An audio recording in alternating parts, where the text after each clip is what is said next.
গল্পের নাম বোবা কান্না। গল্পটি লিখেছেন সুপর্ণা ঝা। সব তো বুঝলাম রে মা, কিন্তু ওই বাড়িতে গিয়ে থাকতে পারবি তুই?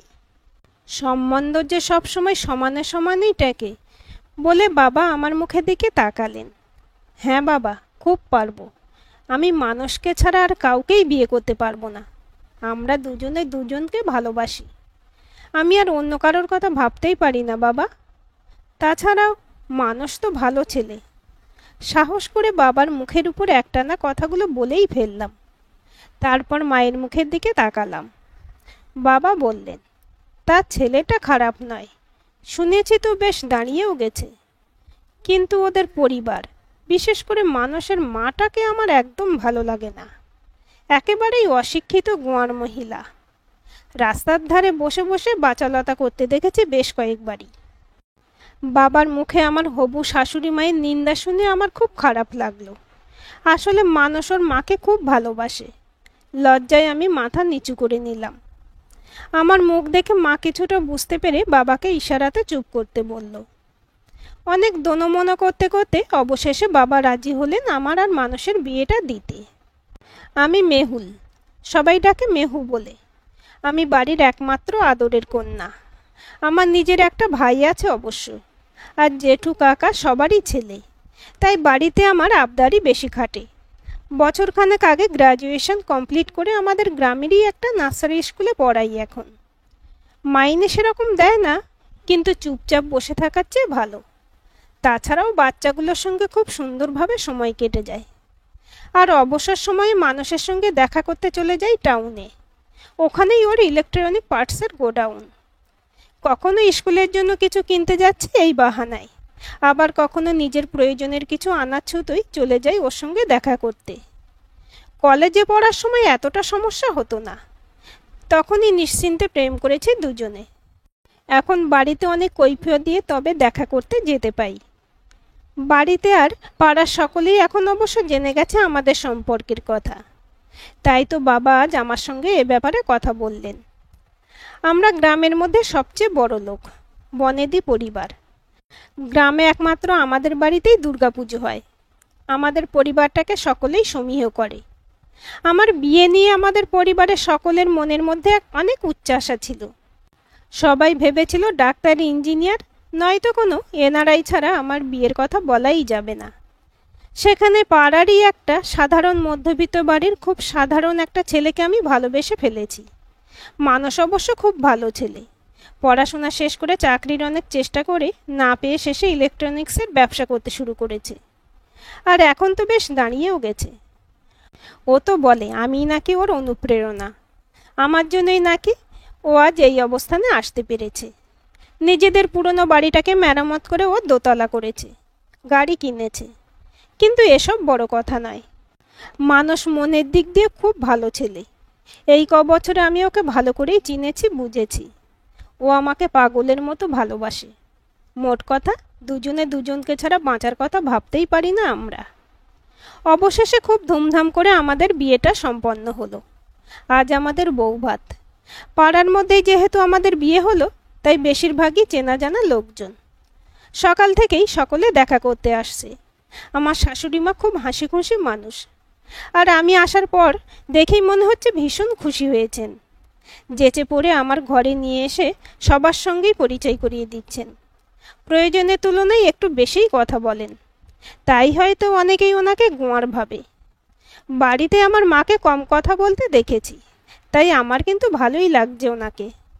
যেহেতু পাড়াতেই বিয়ে, তাই আমার বাপের বাড়ির লোকজনকে, বিশেষ করে রাতে কনে যাত্রী যারা আসবেন, তাদেরকে বৌভাতের দুপুরেও খেতে বলা হয়েছে। সকলেই নিজের নিজের সুবিধা মতো সময় করে বাইরের প্যান্ডেলে খেয়ে এক ঝলক আমার সঙ্গে দেখা করে যাচ্ছে। আমার বেশ ভালোই লাগছে। আমার শ্বশুরমশাইয়ের বন্ধুরা এসেছেন। আমার শাশুড়ি মা আমাকে বাইরে ডাকলেন।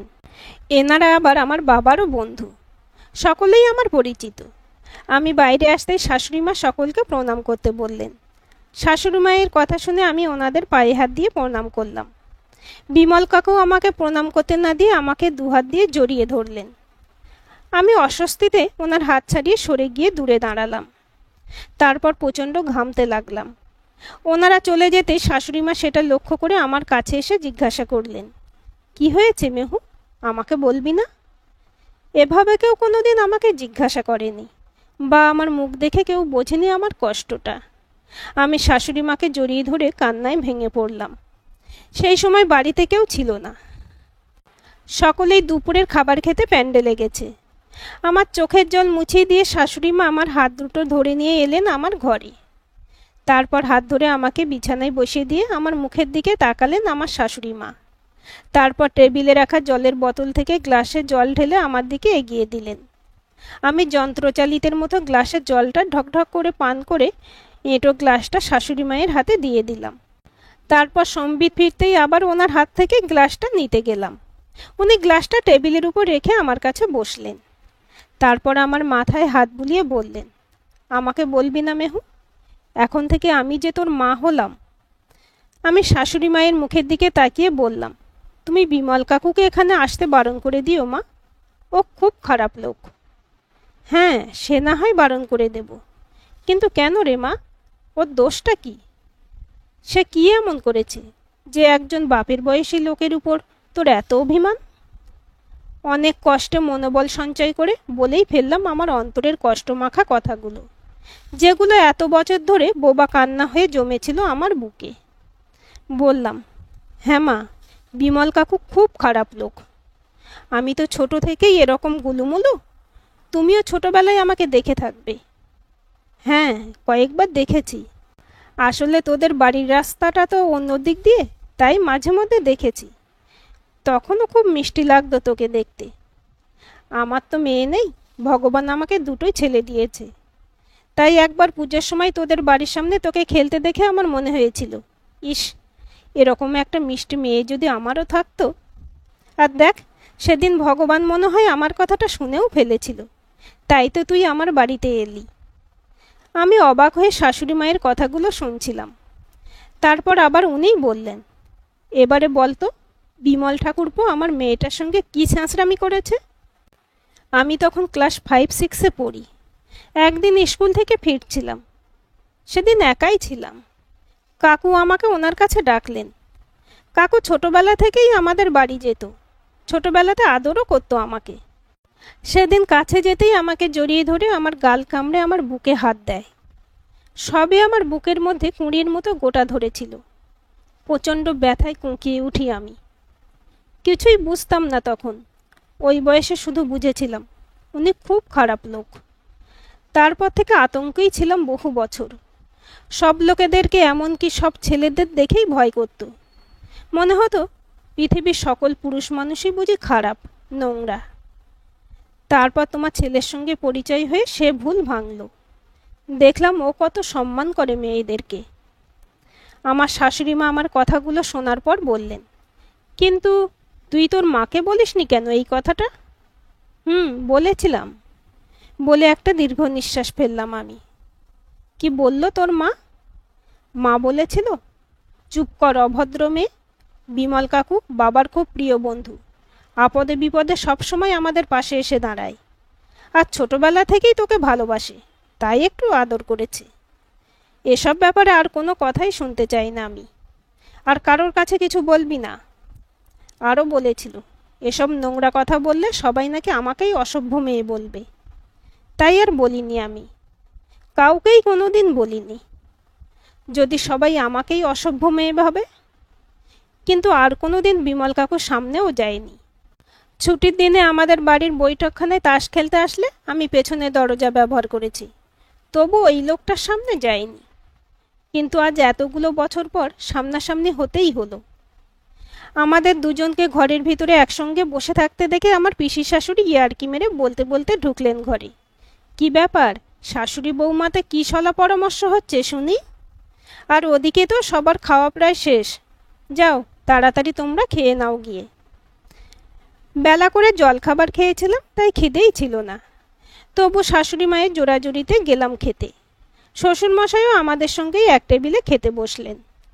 আমার বর তাড়াতাড়ি করে খেয়ে ভাইকে সাথে নিয়ে টাউনে গেছে ফুল আনতে। বেচারা সকাল থেকেই প্রচণ্ড ব্যস্ত, ওর টিকিটারও নাগাল পাওয়া যাচ্ছে না। প্যান্ডেল পুরো ফাঁকা, ওপাশে টেবিলে কয়েকজন কাজের লোক খেতে বসেছেন। খেতে খেতে শাশুড়ি মা আমার শ্বশুরমশাইকে বললেন, হ্যাঁ গো, বিমলরা কনে যাত্রীর তরফ থেকে আসবে নাকি আমাদের বউ ভাতে আসবে? শাশুড়ি মায়ের এরকম প্রশ্নে আমার শ্বশুরমশাই অবাক হয়ে বললেন, কেন? তারপর বিরক্ত হয়ে বললেন, তুমি জানো না যে বিমলদেরকে আমরা নেমন্তন্ন করেছি? মাছের কাঁটা বাছতে বাছতে শাশুড়ি মা বললেন, তাহলে বিকেলে আর কাউকে পাঠানোর দরকার নেই ওর বাড়ি। শ্বশুরমশাই বললেন, মানে? মানে আমি চাইছি না অত ঘটা করে ওকে ডেকে আনতে।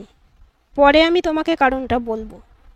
গ্রামের দিকে শুধু নেমন্তন্ন করে দিলেই হয় না, ভোজের দিন বাড়ির কাউকে পাঠিয়ে দিয়ে আবার মনে করানো হয়, তবেই লোকে খেতে আসে। আমার একটু লজ্জাই লাগছিল। এখনই এভাবে না বললেও পারতেন আমার শাশুড়ি মা। সকাল থেকে অনেক পরিশ্রম করে আমার শ্বশুরমশাই একটু ক্লান্তই হয়েছিলেন। শাশুড়ি মায়ের হেঁয়ালি কথা শুনে একটু বিরক্তই হলেন। বললেন, কি এমন করেছে বিমল যে আজকের দিনে ওকে একঘরে করে রাখা হবে? আমার শাশুড়ি মা গম্ভীর হয়ে বললেন, তোমার বন্ধু তোমার মেয়েকে অপমান করেছে। ও যেন কোনো দিন এ বাড়িতে পা না দেয়। আমি ওর মুখ দর্শন করতে চাই না। লজ্জাতে ভয়ে আমি খাবার ফেলে চুপ করে মাথা নিচু করে বসেছিলাম। আমার শাশুড়ি মা বললেন, এই দেখো কাণ্ড, তুই আবার মাথা নিচু করে বসে রইলি কেন? এতে তোর লজ্জা পাওয়ার কি আছে? যে অন্যায় করেছে এবারে তার লজ্জা পাওয়ার সময় এসেছে। বেলা যে গড়িয়ে গেল, নে তাড়াতাড়ি খেয়ে ওঠ, একটু পরেই যে তোকে সাজাতে চলে আসবে। রাতের অনুষ্ঠানের কথা মনে হতেই মনটা হঠাৎই ভালো হয়ে গেল।